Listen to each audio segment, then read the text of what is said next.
The University of Missouri is home to numerous labs, but the Department of Human Development and Family Science, or HDFS, is perhaps one of the most extensive and historic that you can find. From education to research, HDFS focuses on the science of being human through interactions with family members, teachers, schools, peers, social media, and romantic partners. I'm Rachael Norden. Land grants, 4-H, and state fairs. Oh my. If I asked you to tell me how those three things are related, what would you say? In this episode of Thinking Out Loud, I chat with Dr. Clay Hurdle, Assistant Professor and 4-H State Specialist in Leadership and Civic Engagement at HDFS, on the history of land grants in Missouri and how they impacted Mizzou's identity, as well as the 4-H extension, and how all these seemingly unrelated things come together annually during the Missouri State Fair, happening this year, August 13th through 23rd in Sedalia. The way I like to approach it, especially when I'm working for part of my job with high school students in our 4-H program, when you hear the term land grant, that should signal kind of the essence, the impetus, if you will, for why the University of Missouri is able to do all of the great things that it does for our state in 2026, soon to be 2027. As if you can terrifying believe as it. that sounds out loud, right? And so land grant goes back to this idea of right around the 1850s and 1860s, there were a lot of people in this country, so educators, policymakers at the local, but also at the federal level, who were really interested and concerned themselves with expanding higher education, essentially. There was this, industrial revolution that we had going on. We've heard a little bit about that before, right? Just a little bit. Just a little bit. And so the country was going through a big change. In academia, we'd call that a paradigm shift. But you were transitioning to a place where you had a very quickly growing middle class. You had people moving all around to different parts of the country, so folks staying in rural areas, but also going to cities and so on and so forth. So there's this urban and rural divide that's coming about. And all these educators and policymakers said, well, hey, just a minute. If we're going to grow as a country, if we're going to expand our population, if we're going to, develop all these new technologies, we need to, A, know how to feed ourselves and support ourselves moving into the next, 50, 100, 150, 200 years in perpetuity. But also, we've got this new crew of people in the middle class that have so much potential. How is it that we can equip them to, as I like to say, live their lives and to live them well? And that is basically the idea behind what became known as the Morrill Act of 1862, a piece of federal legislation that President Lincoln signed into being that allotted funds to states in the country at that time to essentially build a university or designate a university within their state that was responsible for educating people, not just wealthy folks, regular people like you and me, right? Educating people about agriculture, about natural resources, about sciences, so mathematics and early engineering concepts. They called it mechanic arts back then. And so in such a way, as I was saying before, it kind of lines up with, okay, we've got this industrial revolution, but we've got a growing population that we need to feed, right? These are the kind of things that we need to learn to be able to go back, take out, and apply to our personal lives and our jobs to be the best versions of ourselves and to hopefully make this, United States back in the 1860s a great place to be in perpetuity for our kids or grandkids, so on and so forth. And so this legislation is in large part why Mizzou has the identity that it has today.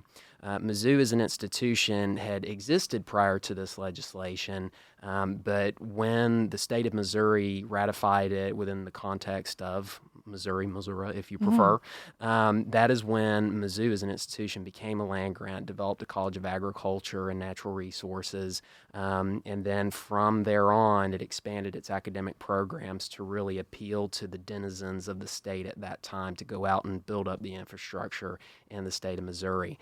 That's kind of the very, very short 2-3 minute version of why the land grant legislation, the Morrill Act of 1862 specifically, was so important. That's such a huge nugget of history, though. Yes. You're right that it's a hugely defining part of this college here, and its identity. Like you said, I had no idea about any of it. And it's kind of one of the best kept secrets in higher education. I think it's one of the biggest watershed moments that higher ed has ever had, especially going back to that piece of access, right? But then also, this philosophy that we started to develop as a state institution, really. Yes, we're here to educate people and give them a sense of, transcendence or enlightenment, if you will. That's great, but we're doing it in such a way that has practical value for the place where we live. And so when people leave their 4 or 6 years here, whatever it happens to be, whether that was back in the 70s or currently, the idea is that we want them to go and take that knowledge that they develop to make Missouri the best place that it can be. And I don't know, that gets me fired up every day to get out of bed every morning and, to be excited about coming to my job for sure. And then part of a part of that developed over time beyond, the original legislation in the 1860s was subsequent federal legislation. There were quite a few of them. We're going to encapsulate it in just a shorter period of time here. But one of those was the Smith-Lever Act of 1914. So the Smith-Lever Act of 1914 was this idea that land-grant universities had been around for quite some time at that point. They were doing all this great work. Research had been, carried out and conducted in such a way that we were starting to develop, technologies and best practices across a lot of different fields: ag, natural resources, family sciences, home economics, whatever it happened to be. But the idea behind this Smith-Lever Act was now we need to go and take all these great things and, in a true sense of a state-serving university, take it all to the public. It's one thing for our graduates to go and do that, and we certainly still want them to do that, but there is an opportunity, a potential for the land-grant universities to directly engage with people that live in this town here, that town there, that city over there, et cetera. And so from the Smith-Lever Act of 1914, land-grant universities were given funds to develop what became known as the Cooperative Extension Service. And so if you've heard of the Cooperative Extension Service in the past, the idea behind extension is ultimately to take non-formal educational programming directly to counties within a given state and provide educational opportunities for people that live down the street. These educational opportunities might relate to, again, agriculture, natural resources, soil science, anything like that. But also there is a massive component to it regarding youth development and family science. So I mentioned earlier that I work in part for the 4-H program here. That is one of the biggest components of cooperative extension. That is positive youth development through university programmings and initiatives. That's why 4-H has been able to do so many great things for well over 100 years relative to helping our young people be engaged citizens and great leaders for tomorrow. So if you've ever seen the four-leaf clover that's green with the H's in it, that's 100%. Us. That's 4-H. That's part of extension. I was 4-H when I was growing up. Tell me that. That's exciting. I didn't realize until very recently, a previous conversation with one of your colleagues, that 4-H was a program of this university. I've always thought it was an independent program. So out of everything you said, there were so many things I could pick out. There's one thing in particular that crossed my mind when you mentioned the Moral Act. Yes. That the legislation was that a school is an institution is designated. So what made Mizzou the designated? That is a terrific question, and I'll answer it a little broad and then I'll come in more specific. So it kind of depended on the nature of the state in question at the time. So one of the examples that I always like to give, and I know fellow land-grant enthusiasts out there will smile when they hear me say this, so there's a big debate over who or which institution was the first land-grant university. And the debate actually goes on and on and on between Iowa State University and, dare I say it, Kansas State University. They are land-grant institutions, so that means that distantly, we're related. We're still friends, right? Just not during football season. But there's a big argument between those institutions about who was first. And so I'll put it to you this way. So Iowa State University, way back when, around this time in the early 1860s, it previously existed in the 1850s as what was called the Iowa Agricultural College. So it was a small institution that did teach agricultural sciences. It's not that we didn't teach agriculture at all. It just wasn't as common as it is today, right?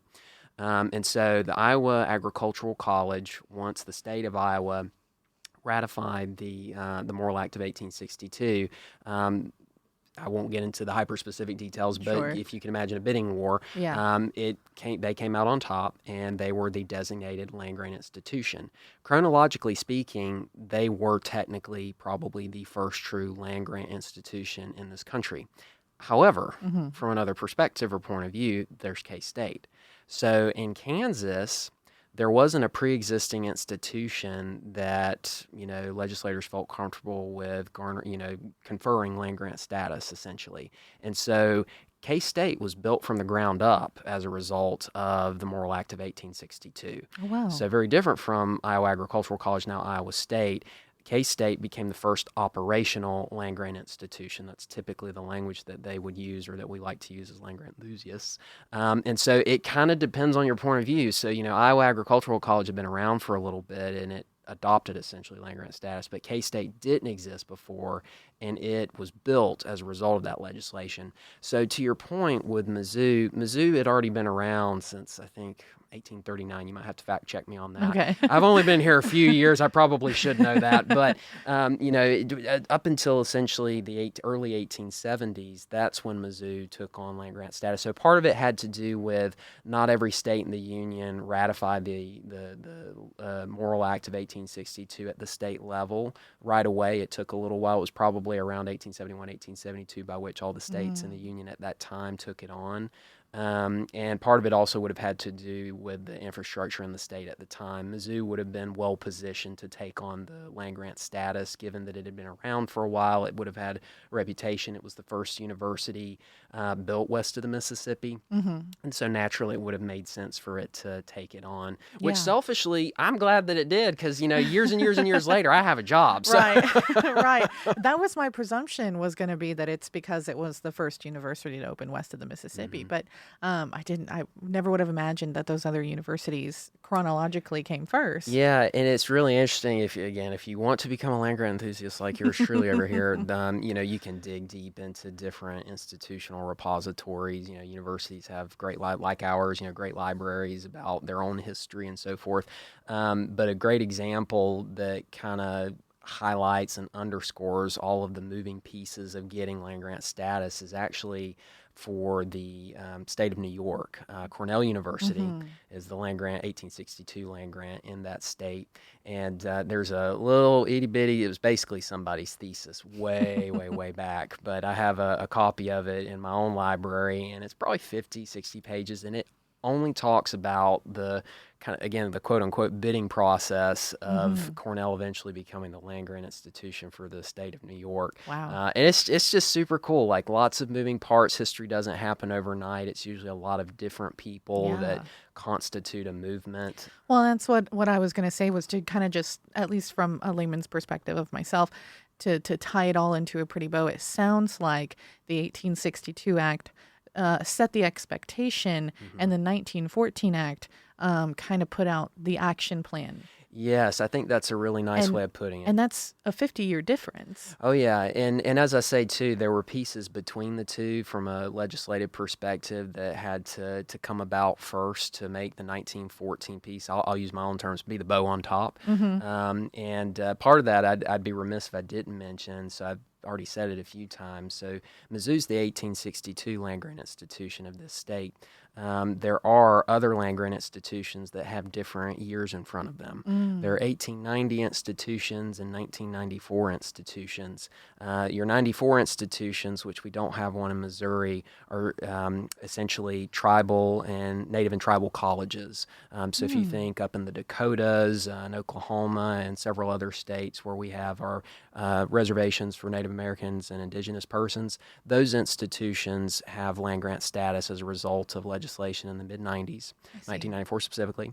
And then we have our 1890 land-grant institutions. There was a second Morrill Act in 1890, and it expanded land-grant it conferred land-grant status on several historically black colleges and universities, so expanding access to African Americans with respect to land-grant education. And I'm very excited that I get to say in our conversation that we have two land-grant institutions in the state of Missouri. So, of course, we have Mizzou, but we have our 1890 Lincoln University down in Jeff City. Okay, that was my next question was who's the 1890? Yep. So we have Lincoln University down in Jeff City, great group of folks.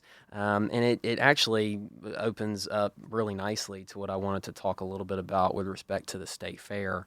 So, the state fair has been around in Missouri for, I think 1901 would have been the first official state fair. And as you can imagine, the hundreds of thousands, probably millions of people that have gone through this event over the years. I mean, I think a year ago, 2 years ago, we had around 340,000 visitors or something like that. Somebody, again, can fact check me exactly on that. But it's an unbelievable opportunity for outreach and engagement, for the public to really get a sense of how the state of Missouri is doing. What's the economy like? What's agriculture and natural resources look like in the state? What is, local business doing? How is it thriving?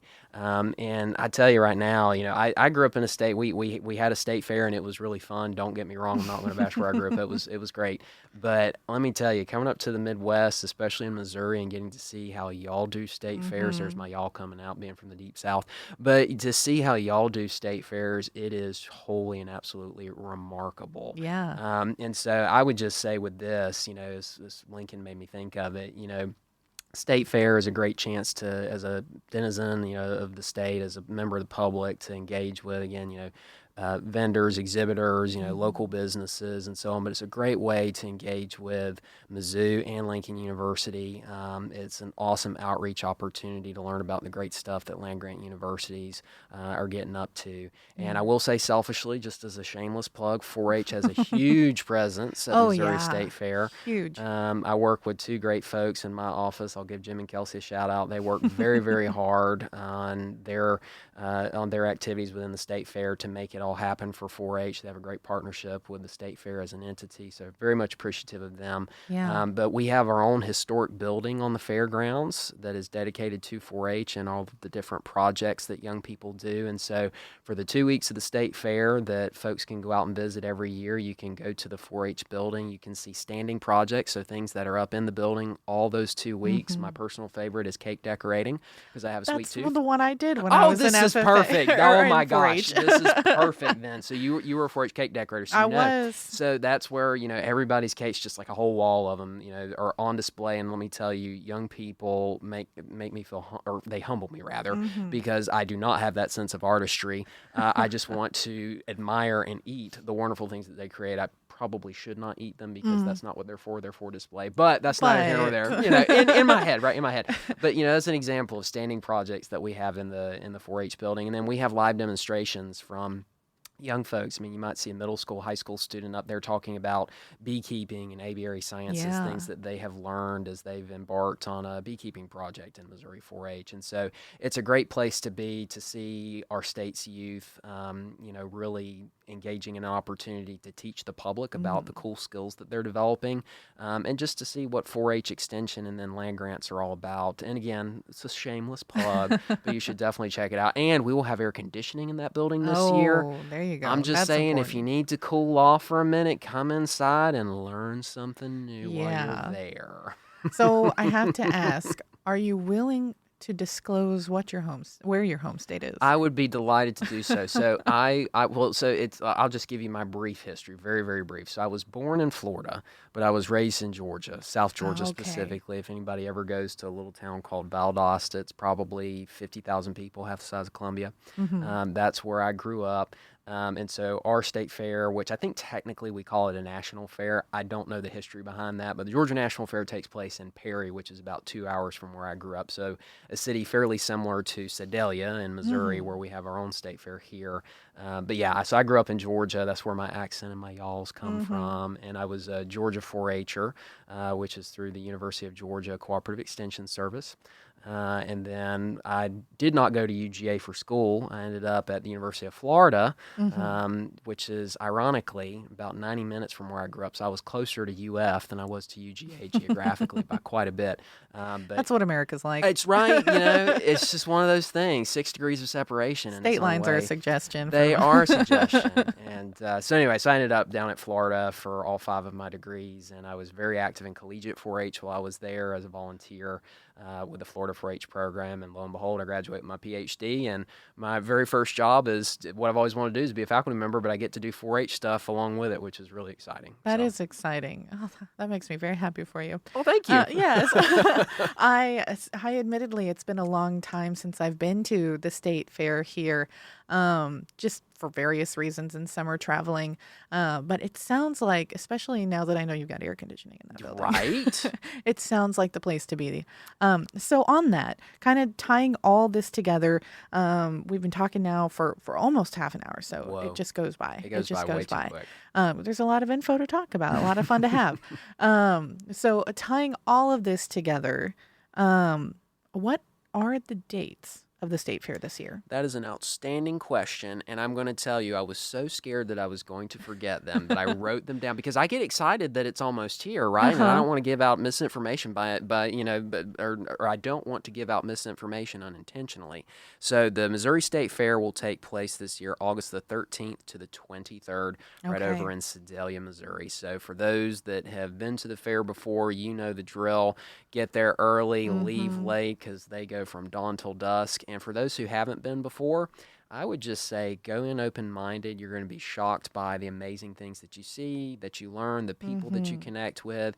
And if anybody's a foodie out there, if nothing I have said to this point has convinced you, the corn dogs, the lemonade, the pork sandwiches, whatever have you, they're outstanding. And Buck's Ice Cream. So Buck's Ice Cream Parlor on campus, an offshoot of our wonderful Dairy Sciences program, has a setup every year. So you have the opportunity to, if you're not close to Columbia and can't make it up to Buck's on campus, you can go out to the fair and you can get you some Buck's Ice Cream. You can go look at some awesome Mizzou exhibits right around it. It is a great time, let me tell you. And that Tiger Stripe ice cream is really hard to beat. I know it's probably cliche, but it is. Would you be surprised if I actually have not had Buck's Ice Cream? Oh, Rachel, come on.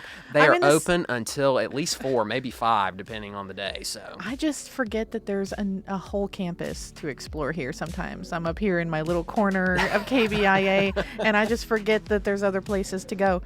But that sounds great. I was going to say, you mentioned all the foodie stuff. The thing I would be going straight for is funnel cake. Oh, gosh, I didn't even think about the funnel cakes. You're so right. Get you some powdered sugar on top. I mean, you're going to want to stay the whole 2 weeks. That's the bottom.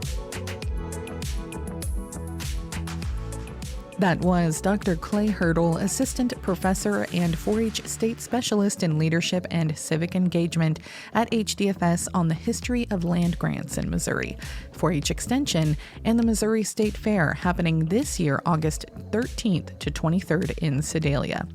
And you heard it here, folks, an official endorsement from one Georgian that Missouri State Fair does it best. But we already knew that, huh? I'm Rachael Norden, and you've been listening to Thinking Out Loud from KBIA 91.3 FM.